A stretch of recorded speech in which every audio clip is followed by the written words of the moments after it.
Sana all. For today's video, dahil nga kakatapos-tapos lang ng Halloween, ito nga pala yung mga nangyari nung Halloween party namin sa school. Pumunta na nga pala kami ng bayan dito para maghanap ng susuting kong costume pang Halloween party. Okay. Sa palengke na lang pala kami naghanap ng costume na bibili namin. Kasi dito sa aming palengke, ay marami ka rin pagpipilian. Ang naisip ko nga palang suotin dito ay yung Harley Quinn na lang. Dahil si Harley Quinn ay nakakatakot din naman. Dito nga pala sa unang tinignan namin ay medyo malalaki yung size nila. Kaya naman nung sinusukat ko ay halos mukha kong hanger dito. Kaya naman umikot-ikot muna kami para maghanap yung size na kakasya sa akin. Sana all. Marami nga palang arkilaan ng gown dito. At dahil nga sari-sari din ang makikita mo dito, kaya kung ano-anong costume ang pwede mong pagpilian. Medyo naiisip ko nga dito na kung nakakatakot talaga si Harley Quinn, kaya naman napapaisip ako na palitan na lang ito.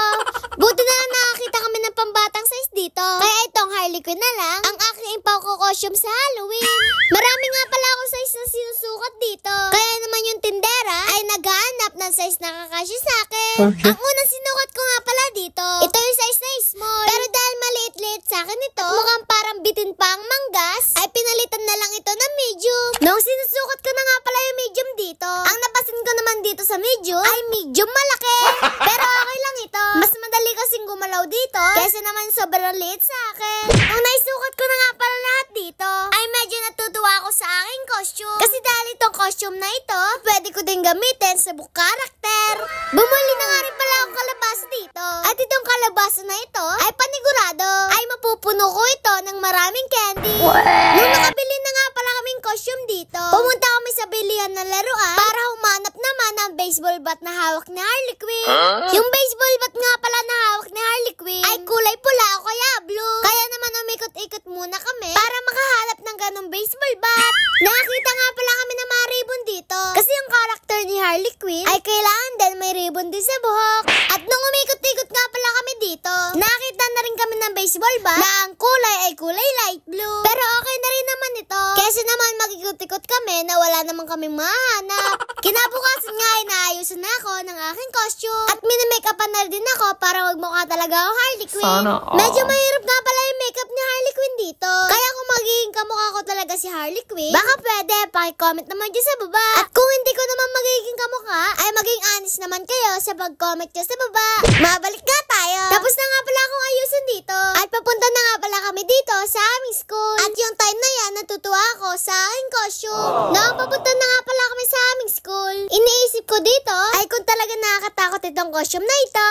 Hindi ko nga pala talaga alam kung bakit naisip itong costume na ito. Kasi sa tingin ko naman ay hindi ito nakakatakot. Medyo pang character nga pala talaga itong costume na ito. Pero dahil Halloween party ngayon, ay i-enjoyin ko na lang ito. Hindi nga pala lahat ng estudyante naka-costume ng pang Halloween. Kaya naman sabi ng teacher namin ay kung sino lang yung gusto mag-costume ay mag-costume. Ito palang costume namin na ito ay pwede ka manalo ng best in costume dito. Pero dahil hindi naman talaga ako nakakatakot, malamang talo na ako dito. Pero okay lang. Kasi yung gusto kong costume ay naisuot ko naman. Pero marami naman talaga ang costume na nakakatakot dito. At kung gabi nga pala ito mga lalabas, malamang matatakot ka dito. So weird. Marami nga rin pala nag-participate na mga estudyante dito. At siguro, gusto rin nila maranasan na mag-costume din sila. Okay. Kinder to grade 6 nga pala mga naka-costume dito. At ang nakakatuwa nga pala dito, halos lahat kami may dalang kalabasa.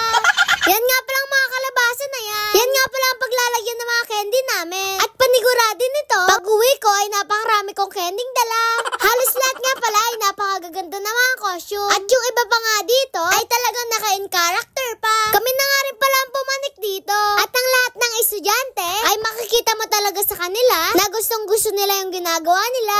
Pag may ganito nga pala talaga activity, ay sumasali talaga ako. Kasi sa mga ganitong activity ay nakaka-enjoy naman talaga pagkasama mo yung mga kaklase mo na masaya din sa ginagawa nila.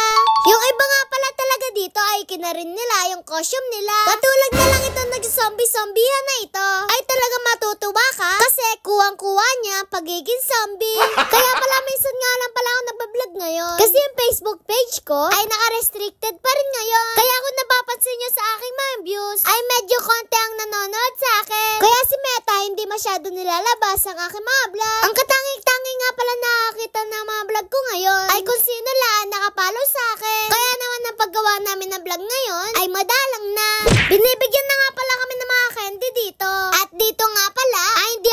sa best in costume dito. Kaya naman, pauwi na rin kami. Yun lang, paalam. Please like, follow, share.